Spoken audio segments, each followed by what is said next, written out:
Hey, what's up, everybody? So today, unfortunately, it's just me, No Tech Money, which I know he's the one that you guys come here for the most part. And I'm hoping that he'll be able to jump on and share some stuff later on today. But I at least wanted to get on here and share the breakdown with you from the research that I did for today's slate, in case any of that helps you with making your picks for the day. So let's just jump right into it and get through this slate. First up, we have Miami taking on Philadelphia. This is a little bit of a shit show, to be honest.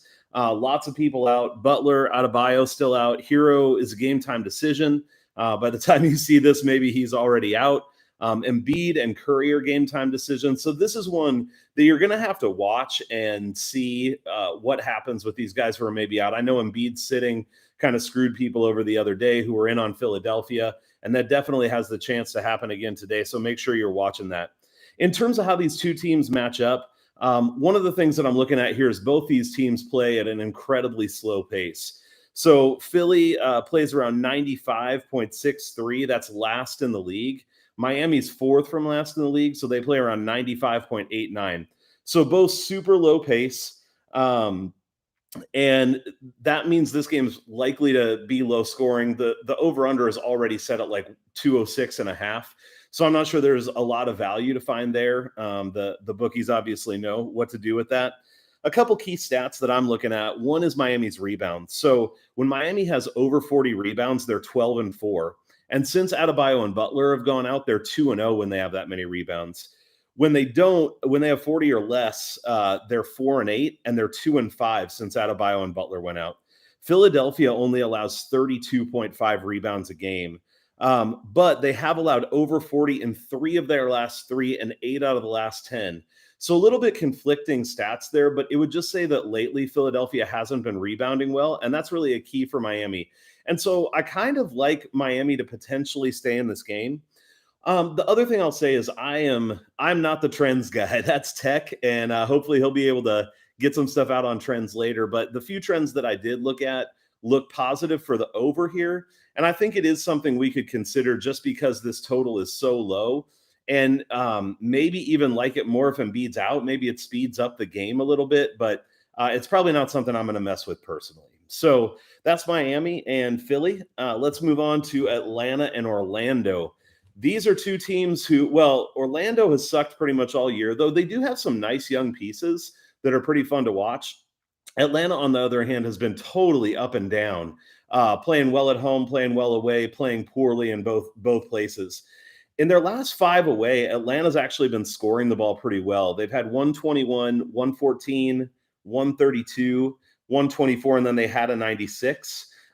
It seems like they flipped to playing better away from home. So in their last 5 at home, they're 0-5 straight up, but in their last 5 away, they're 4-1 straight up. And so as crazy as it is, this seems like a better spot for them than playing at home.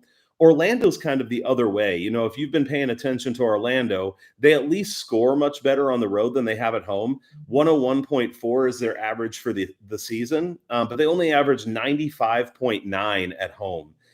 They're coming off a 5-game road trip, getting back home here, but I don't think we can have really much of any confidence in either of these teams right now. If I had to lean one direction or another, I'd probably lean with Atlanta just because of those historical trends of Atlanta playing better away right now and Orlando playing poorly at home. I think the spread maybe is down to even like 7.5 or something. So it's not terrible, but this should be a good spot for Trae Young. And so I'd lean with Atlanta, but I don't think this is one of the better spots on the card today. So let's skip on over to the next one, which is the Houston Rockets versus the Cleveland Cavaliers. And if you've been watching Tech and I at all, you know that I absolutely love Cleveland. They have been so much fun to watch. They're really good on defense. They're really good on offense. Tonight, the big story for Houston, who's been playing well, is that they have a bunch of people out. So Gordon is going to be out, which is huge, veteran presence. He had 20-some points last night. Green is still out. House is still out. Porter's still out. And then Wood, game time decision. But I saw now, I think Wood has gone to doubtful at least. And I mean, if Wood doesn't play, who hangs with Mobley and Allen in the middle? I mean, this should just be a bloodbath on the interior if Wood's out. It feels a little bit like Houston's laying down for this game. They've been playing really great, but they're on the front end of a back-to-back, and so I think maybe they're just going to sit people tonight, kind of concede, and move on to tomorrow. A few stats just to throw in as you're looking at things for this game. One is we know that Houston, when they shoot 47% from the field and 32 from three, that's a good sign for them to at least be in the game. Cleveland allows 44.4% from the field and 32.9% at home. So it's actually pretty close to those numbers. Also, Cleveland is best when they get around 27 assists, and Houston only allows 23.7 away from home. But here's the big thing that I'm looking at here is that Cleveland's D has just been stingy. They haven't allowed more than 112 points in their last 10 games, and 5 out of their last 10 have been under 100.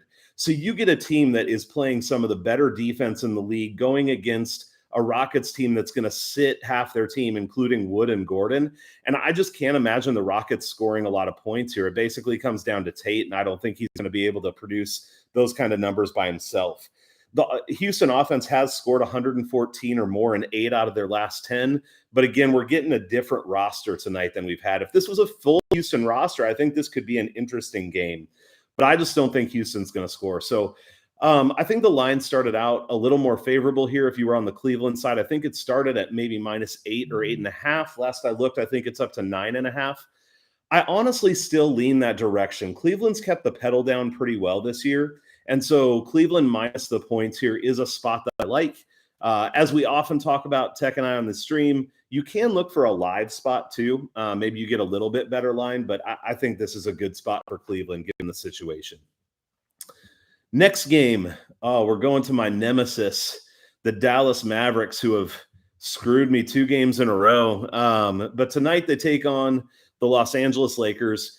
Good news for the Lakers is Anthony Davis is probable now. So it looks like the Lakers are going to have most of their people playing. I think Howard is in. He was a game time decision. Talen Horton-Tucker and Malik Monk are out, and that hurts a little bit, but I don't think it's devastating. Doncic is still going to be out here for Dallas, and I'm not going to go back over everything we've talked about on the stream over the last few days. Dallas's numbers are worse with Doncic out. Dallas overall on the season has really struggled to score. The one game that they scored well was the last one against Charlotte, but we know that Charlotte and Sacramento are the 2 teams, especially with the people they've had out, who just haven't been playing much defense. And so it's not really that impressive. That was even why we took the team total instead of, I guess I took Charlotte to win too, probably, or cover the spread. Probably not a great bet, but I don't think this is a good spot for Dallas, where that game against Charlotte in hindsight was maybe a little bit better.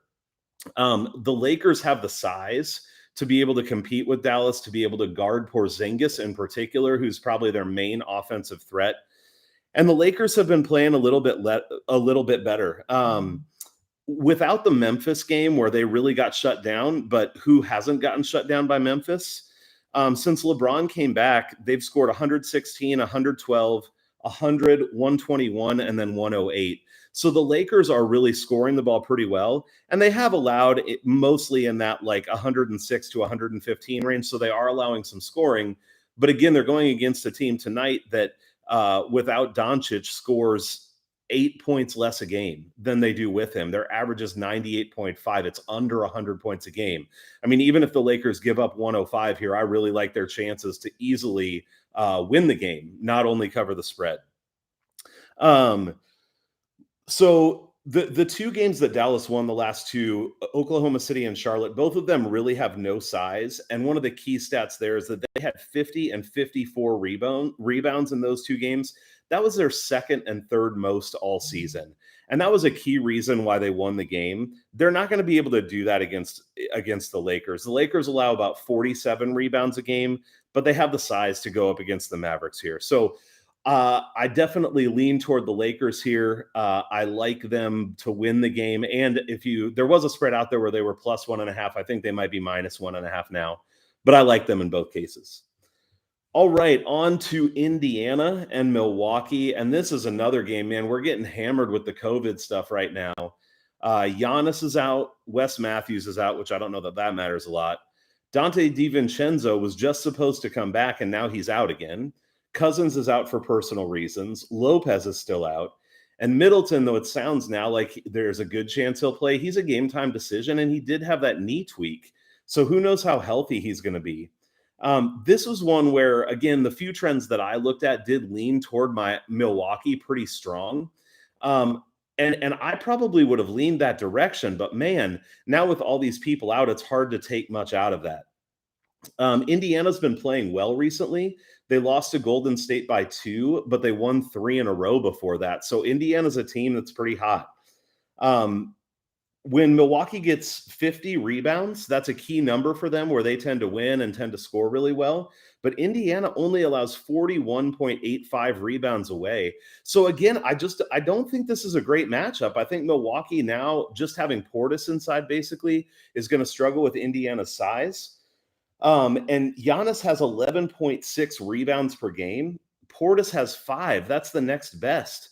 And so again, I think Indiana's going to be able to dominate in the paint, dominate on the boards, and that's going to bode well for Indiana. However, this is where I wish Tech was here to share more trends to see if they're all this way. But the few that I did look at with those leaning toward Milwaukee, this may be a spot that I just decide to stay away from. Indiana has been inconsistent, not recently, but on the year overall.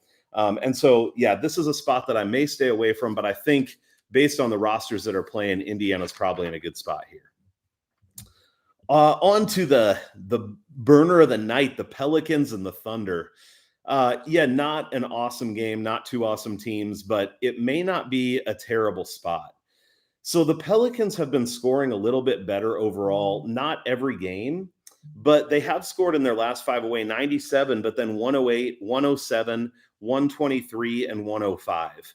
So for them, scoring the ball decent. We already know that Oklahoma City doesn't score well at all. In their last 5 at home, they scored 84, 95, 110, 99, and 104. So they had one game in their last 5 at home where they even got over 104 points. And now they're going to be without Lou Dort tonight. We know that Lou Dort is one of the best defenders on the Thunder, and he's also a guy who can create some offense. This is a team that can't afford to lose anyone who can create some offense, and they don't need any less help on defense too.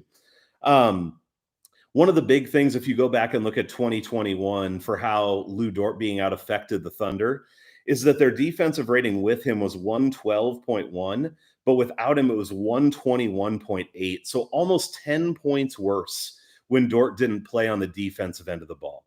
So that's where I look for the Pelicans to be able to score here some. I'm not saying they're going to go crazy, but really at a little bit slower pace against this Thunder team, if they can score 110, I would think that would be enough. So when I first looked at the spread, it was New Orleans -2. I think it might be all the way up to like 4.5 now.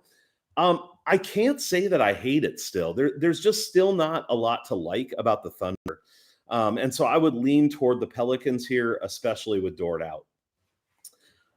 From a slow game to a fast game, we look to the Hornets and the Spurs. So here we still have for Charlotte, Ish Smith is out, Ball is out, and actually Plumlee, I think they said he's either in or probable now. So that finally gives them a little bit of an interior presence back. In the last 5 without Ball and mostly without Rozier, the Hornets have scored 96. That was that last game against Dallas where they just had a terrible first half. 124, 106, 119, 130, just to say, man, they've been scoring. And up until that Dallas game, I had mentioned this. If you watch their offense, it was pretty slick. They were moving the ball. They were hitting shots. And I think going up against the Spurs, they're going to be more able to do that again. There's going to be a little bit more space on the floor. Dallas really can bog things down. And I don't think the Spurs will be able to do that quite so much. However, we can't just look at how much Charlotte's been scoring. We have to look at what they've been giving up too. So in their last 5 away from home, they have averaged giving up 128 points a game. I mean, they are just getting torched on the defensive end. Now, I think having Plumlee back tonight could help them a little bit there, but man, this still isn't going to be a great defense, and it's a team that plays with a lot of pace. And we already know that the Spurs play with more pace at home. They score 112.5 points at home, only 108 on average on the season. So this is a team that scores more points at home than when they're on the road. Their last 5 at home, they've been 112 or higher in 4 out of the 5, and the other one was 109. So all that to say, this is a team that's scoring in the one teens, and especially against Charlotte. I think the team total for San Antonio, I considered tonight, I think it's 115.5, which is really high. But with the way Charlotte's been playing defense, I don't think it's insane. I think this is another game where we honestly can look to the over, like we did when Charlotte played Sacramento. Obviously, the Spurs are going to play a little bit better defense, but San Antonio is 11-2-1 over at home, 4-1 to the over on 2 days of rest.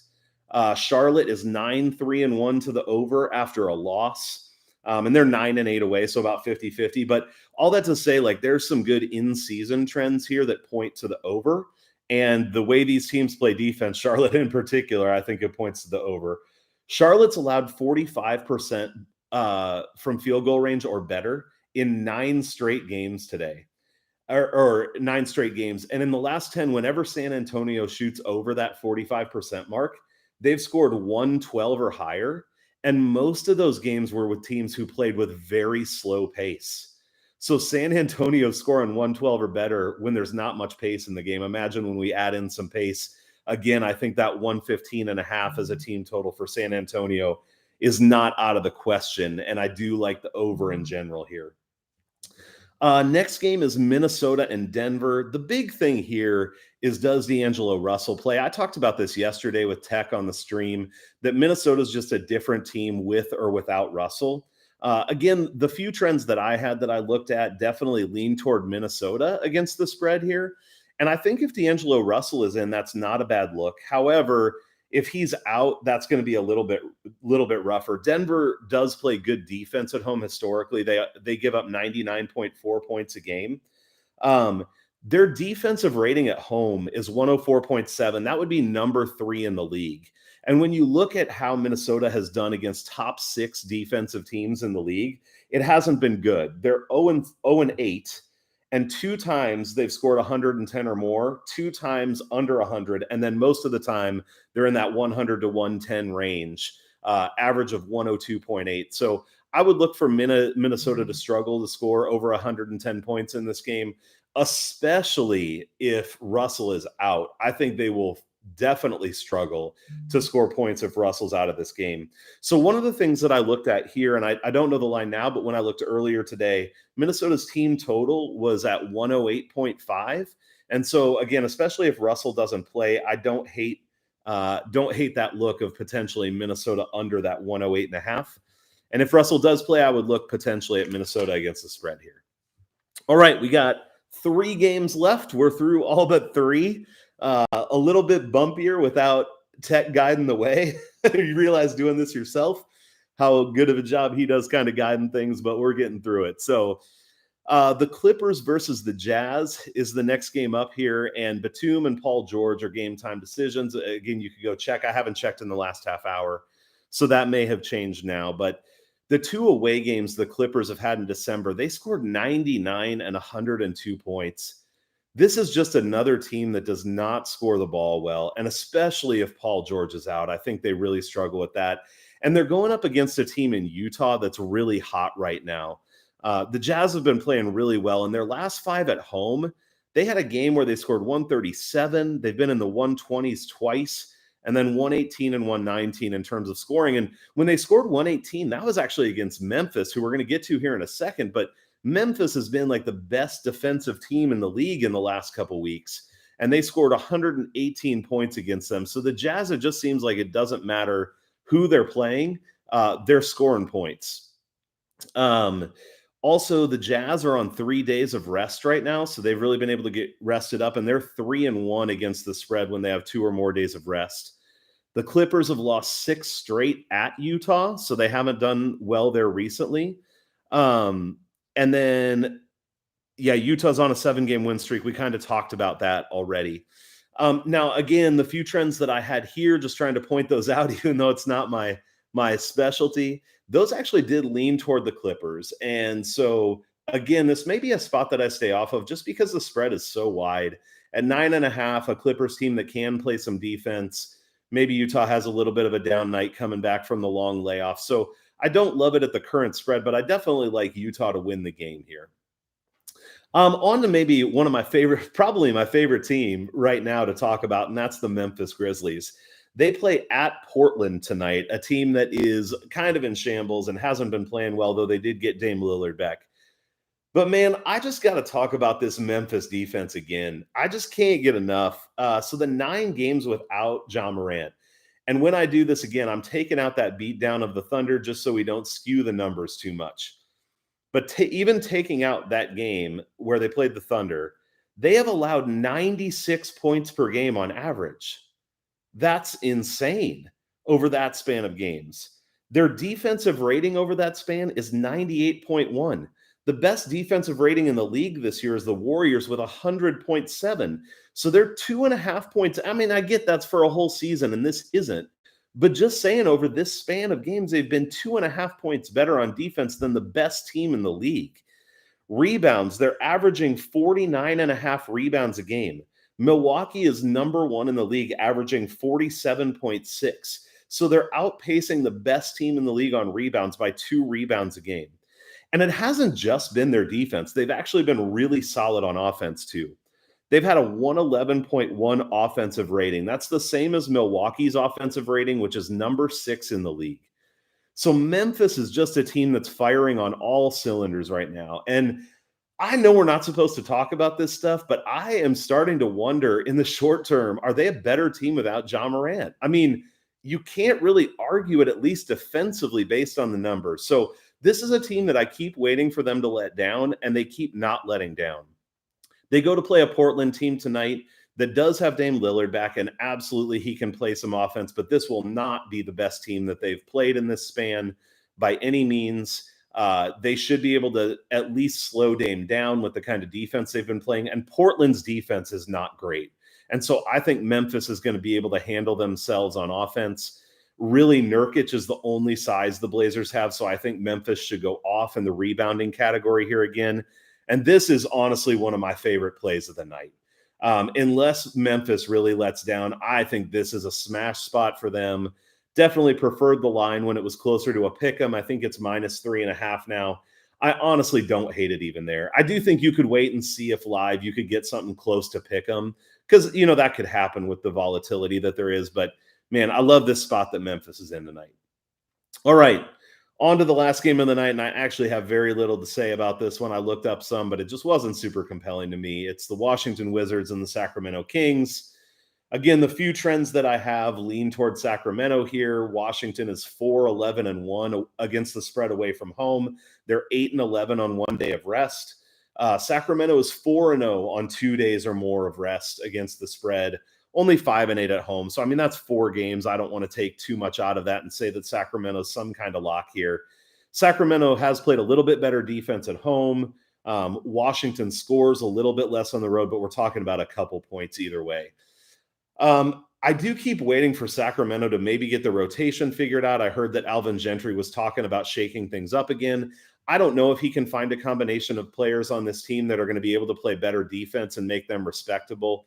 But Sacramento is a team that's really up and down, and Washington's a team that's pretty much just down.